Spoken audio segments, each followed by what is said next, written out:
Hey everybody! Hey Hello! guys. MaJeliv here. We are the Vasquez family. Today we are going to be reacting for the official trailer, second trailer of Morbius.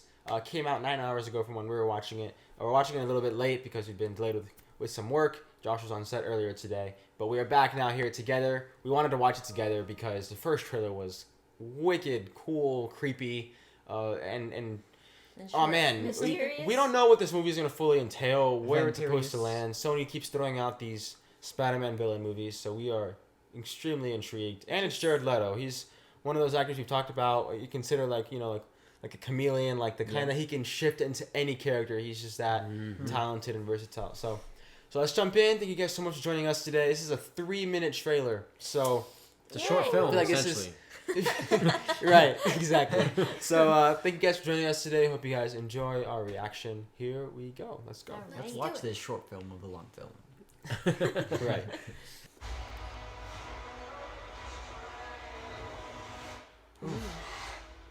Jeez, bro. Let me just tell you, special effects have gotten insane. Yeah. Yeah. You need a doctor? I am a doctor. I remember I this. should have died years ago. Yeah. People all over the world have my disease. From here, to find a cure, we have to push the boundaries, take the risks. Ooh. If you're gonna run, do it now.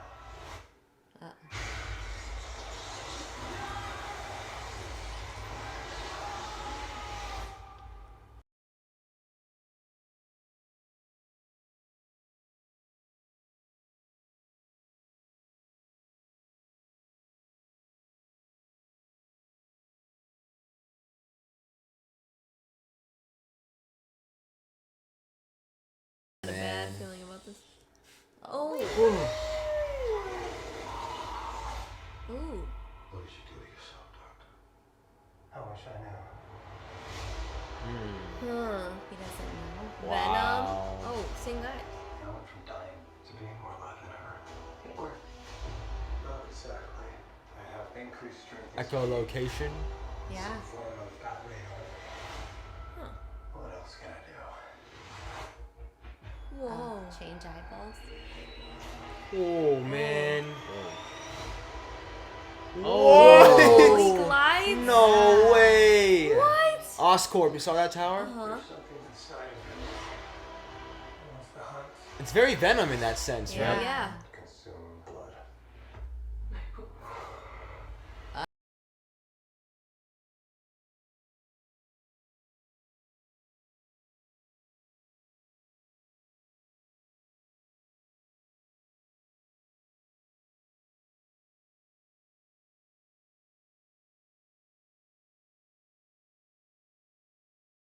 Ah, so is he.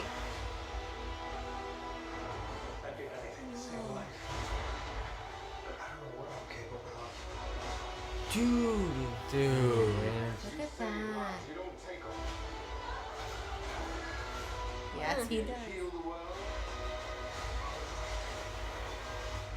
Or to destroy it.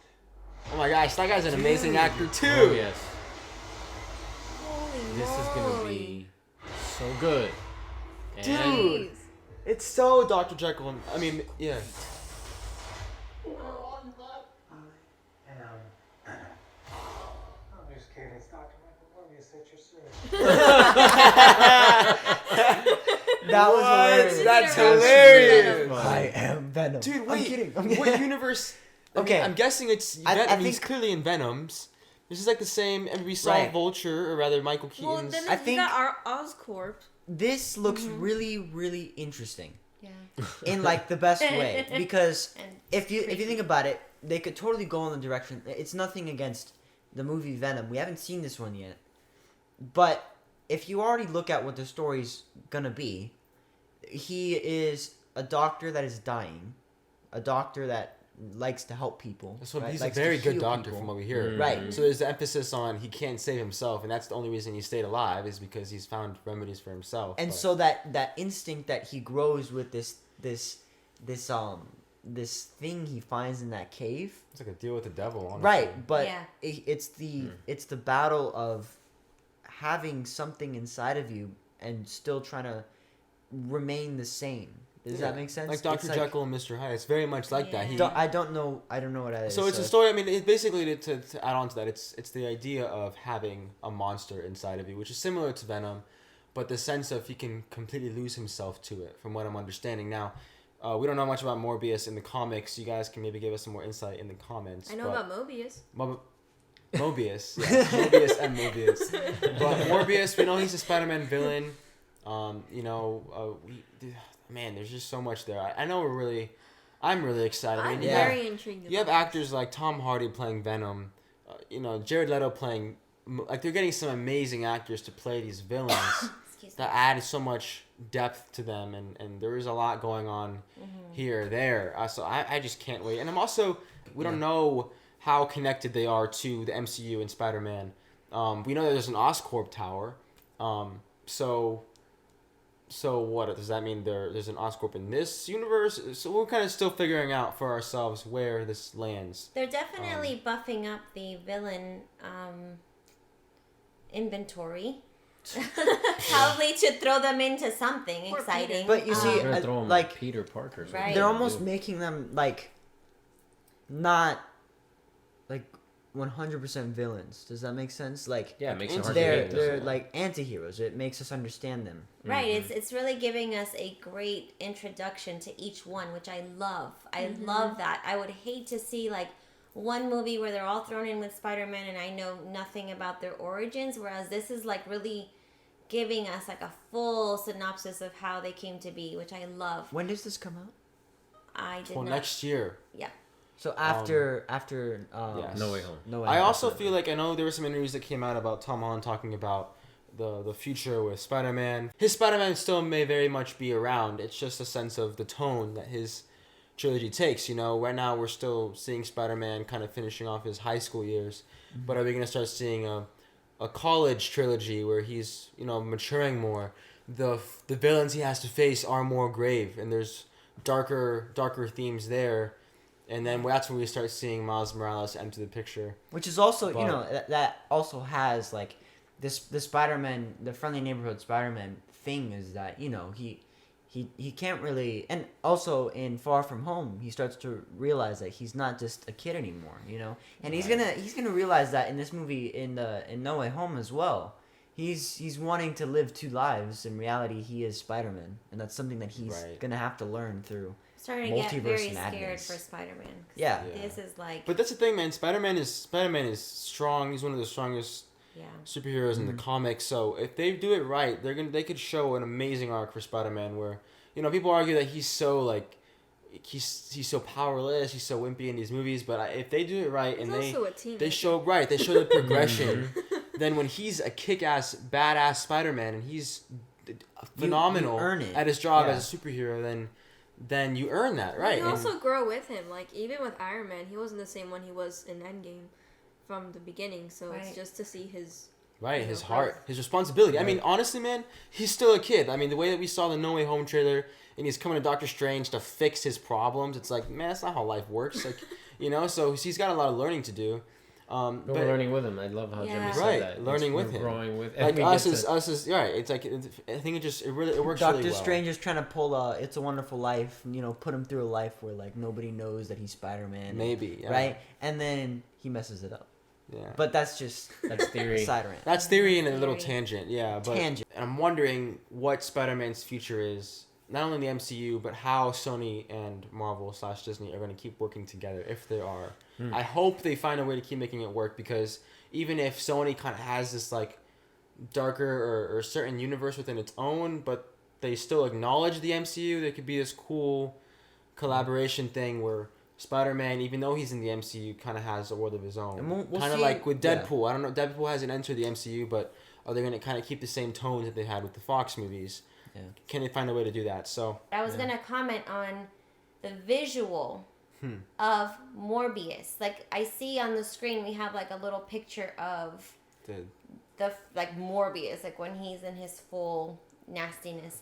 The way that they made him look so like bat-like, like his nostrils, Yeah. and his facial features, and like Even the teeth. I mean, the teeth, like, perfection. Like, I could just see... I mean, they did an incredible job with it. He can fly, bro. The echolocation, like, he's like a real, Bat. literal bat. The evolution of my interest in Morbius. I'll be very honest. But at first, I was like, well, I don't know anything about Morbius. I don't know anything about the comics. But it's Jared Leto. So I'm going to watch this. Yeah. And then I saw the initial trailer and I was like, interesting. So he's a vampire for Marvel and Sony. Okay. And he's going to fight Spider-Man at some point. A little bit more interest was gained. I didn't really see anything yet that I was... And he's a doctor who... And I think I said in the original reaction that Dr. Jekyll and Hyde, all that. None of that is new. But then this now shows something on a whole other level. Yeah. He's a doctor who is gifted, so it reminds me of Doctor Strange. He's a doctor who has a very good heart. He's a good man. He wants to make a difference for people who are very, very sick, who have his disease. And so now we're adding elements of heart and a kind person who is having to compromise their existence, hopefully for a greater good, but what is the cost? Mm-hmm. And what I love is that they have elements of they're dealing with a vampire, this like a hybrid human, but I felt very much what MaJeliv is saying here, that I'm watching a man struggle with trying to not become a creature that he encountered in a cave. Even in the still of the face, he's ugly. Like bats are not. I'm sorry for people that think bats are cute. They just have this grotesque, scary, and that's what he looks like. From the pictures I've seen of Morbius too in the comics, if we're trying to talk about comic accuracy, I know there's those defined cheekbones. Some of you guys might argue that he doesn't look anything, but I do think from what I've seen, he does have some comic resemblance. There's also certain things that you can't really transfer over from the comics to. So I mean, and this is completely subjective, but to me, it feels more grounded than I expected. I really appreciate that. There's a sense of Venom. Both are very grounded. I would say this is even more grounded for me than Venom. I agree with because for one, Venom is from outer space, so it's not as grounded. See what I did there? Throwing a dad joke because it's earthly. Anyway, in reality, though, all jokes aside, what I love about this character is that he feels more grounded, that he's dealing with an actual biological transformation going on inside of him. And because he's a medicinal doctor, he deals with biology and physiology.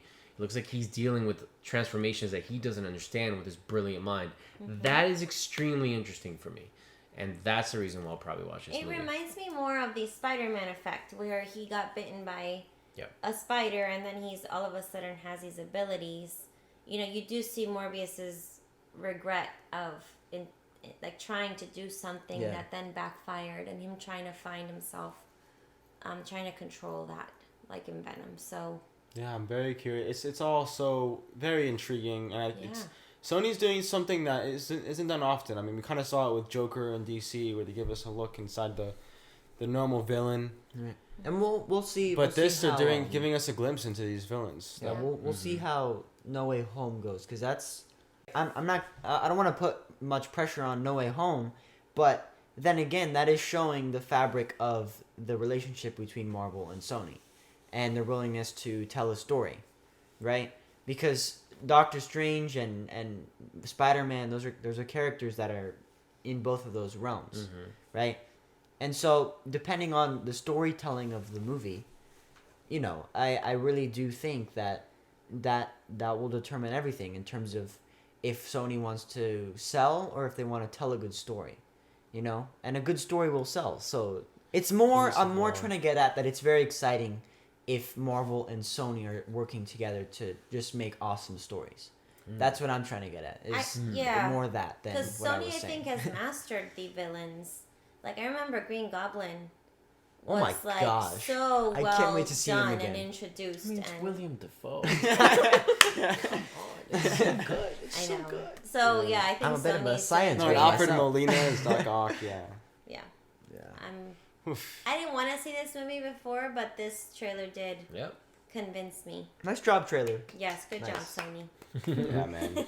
But anyway, thank you guys for hearing us give our thoughts. We want to hear your thoughts in the comments below, so please let us know down below what you guys thought, what you guys noticed that we should know. If you think bats are cool, yes, let us know. If you don't think they're cool. Do you think they're cute? Do you think, they're not? Right. I think they're oh, man. Some are cute. I think Thank you guys so much for joining us today. Yes. Go out there, spread your light, and we'll see you guys in the next one. Have a MaJeliv day. Bye.